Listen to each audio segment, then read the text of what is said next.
socially distanced, Yes, or physically distanced. welcome to our socially distanced TED Talk. And the reason why we're here is we wanted to follow up on that fundraising email that we sent out several weeks ago now, and basically say thank you. It was a roaring success. We did manage to achieve our matching fund target. Yep. And we wanted to talk a little bit about what that money is going to be going toward. Just hints, right? We don't want to give away the game. We don't want any spoilers here. This is no spoilers. As some of you may know that have been following us for a while, obviously we're very committed to the environment, but we're kind of really looking at the systemic issues of why the environment is always under so much threat.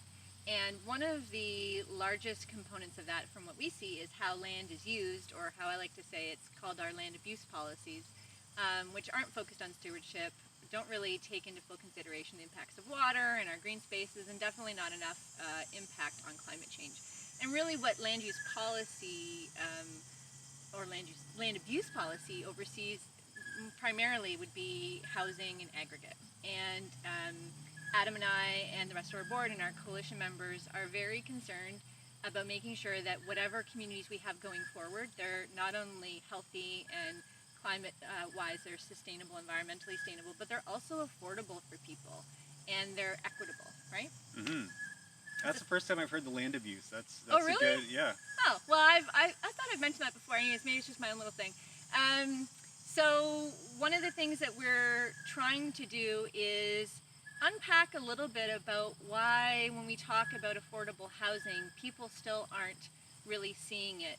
They're not feeling it in their pocketbooks, I guess you could say, right? And we know that there's a lot of people that are coming up from Toronto. There's a lot of inter-province migration. And so is supply really the issue? Is there other issues that factor into it?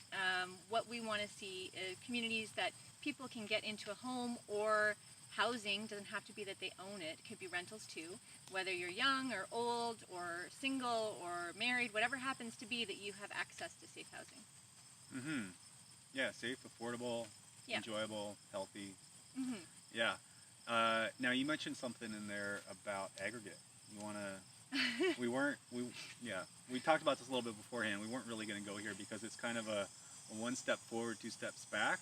But still, you got to celebrate the small. You got to celebrate the small stuff. So again, as we deal with land use policies, the province is the one that sets the tone for that. And the biggest document that sets kind of land use policies is the growth plan. And there was recent changes to it. Our coalition, our member groups, and I know that there's people probably watching that might have sent in an email or two regarding changes to the growth plan. And one of the ones that we were most concerned about was opening up new aggregate operations in areas of endangered species habitat and very sensitive natural heritage systems. So that would be your forests and wetlands and that sort of thing. And the good news is the province put out the final version of the growth plan, and they have backed away from expansion of aggregate. Now, to Adam's point, the reason why we didn't get into it, it's not that this is all just a cherry wonderful thing. For those of you that follow aggregate issues or have aggregate problems within your communities, you know that aggregate kind of trumps pretty much everything. There's new rules to digging into the water table, and we did see a lot of changes in the growth plan that we feel are going to facilitate more sprawl, less green space, less farmland. So I think the advocacy part worked. It means keep trying. We're not going to win everything, but I think it's good that we acknowledge we got a little thing. Yeah, so also for those of you who sort of follow us and maybe listen to our podcast, the Tree Planners podcast, yep. You know that Margaret and I can go on and on and on. This is one of those situations. This is one of those situations. Yeah, we always really try to hit a half-hour mark with our podcast, and we're always at an hour. Anyways, check it out. It's great. It's an hour. It's an hour. Tree Planners podcast. But one of the interesting things with the aggregate issue, though, right? That is a non-renewable extractive industry. Yeah. Pebbles, lots of pebbles in the mouth. Anyways. And it's aggregate, so that's kind of funny. Aggregate, yeah. Thank you. I'll see myself out after this is done. but by not addressing sprawl, there's the demand, there's the continued demand, and the continued increase in demand for aggregate. So how do they address that, right? You take aggregate out of those key areas, but you're still providing the conditions for a growth and demand of aggregate, which is how we build, roads. That's the key. Highways. Yeah. Highways, buildings, all sorts of things. That's aggregate's the primary ingredient in that. Mm-hmm. So there's a bit of this happening with the policies that they're putting in place, not really recognizing how they fit together. So as it seems always with environmental issues, it seems like you're sort of fighting a losing battle. So there's lots that we need to continue to do. This project that Margaret hinted at Mm-hmm. is kind of one way that we're hoping to turn the tide in that battle. Mm-hmm. Of course, as always, we need support. If you're able to chip in $5, $10, whatever you can afford, that would be fantastic. We'll throw the link up next to the video here. Mm-hmm. And Can we say one more thing? Yes, go for it. Because there's always one more thing. This is our 2-minute long version. Oh gosh. So as we're talking about aggregate, the research project, fundraising, we need your help, yay.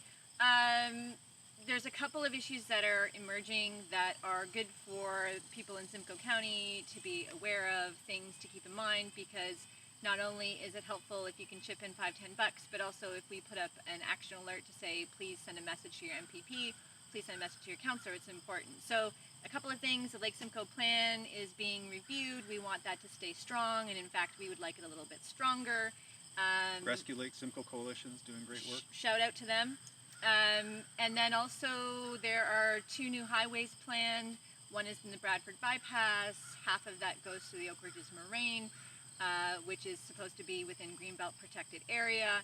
And the other is the GTA West, otherwise known as the 413, which cuts entirely through pretty much the Greenbelt, crosses 2 urban river valleys, and is going to cost us, the province, $6 billion. And the transit folks, the provincial transit folks, have said it's going to save drivers 30 to 60 seconds of driving time.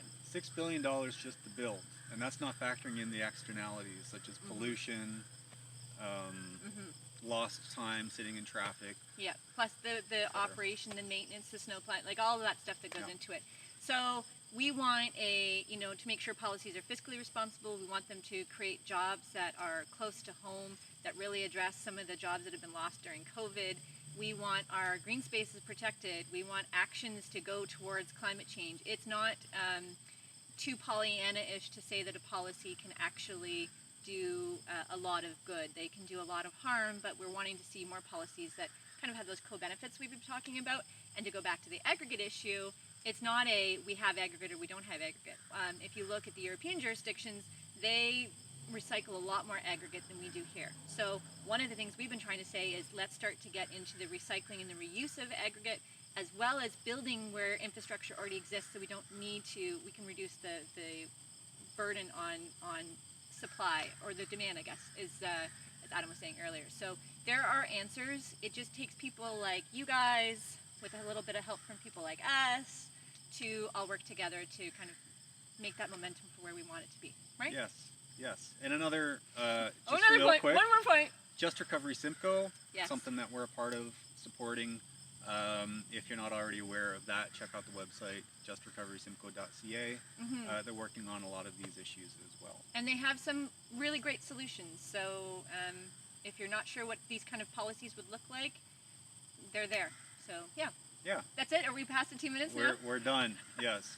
So thanks, and thanks again for all of the support in the past, and we look forward to doing good stuff together in the future. Stay healthy, everyone.